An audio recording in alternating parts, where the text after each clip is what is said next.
اس کو ریاستی جبر کا نشانہ بناتے ہوئے، سیاسی بغض و عناد کا نشانہ بناتے ہوئے بے گناہ قید کیا گیا ہے۔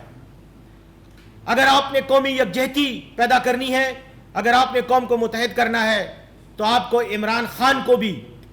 اس مشاورت میں، قومی یکجہتی کی کوشش میں اور ہندوستان کے خلاف اس جنگ میں ہونے والے اقدامات میں ساتھ بٹھانا ہوگا، اس کو ساتھ انوالو کرنا ہوگا۔ اگر وہ آپ کے ساتھ نہیں ہوگا تو آپ جتنی بھی کوشش کر لیں،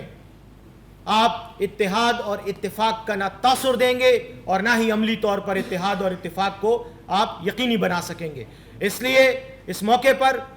میں ارباب اختیار کو کہنا چاہتا ہوں کہ قومی مفاد کی خاطر، ملکی مفاد کی خاطر، پاکستان کی خاطر، قومی یکجہتی کی خاطر، سیاسی ہم آہنگی کی خاطر عمران خان کے ساتھ بغض و عناد اور تعصب کا برتاؤ ختم کریں، اس کو آزاد کریں، اس کو آئینی اور قانونی حقوق دیں، تاکہ اس قوم کا ہندوستان کے خلاف، بھارت کے خلاف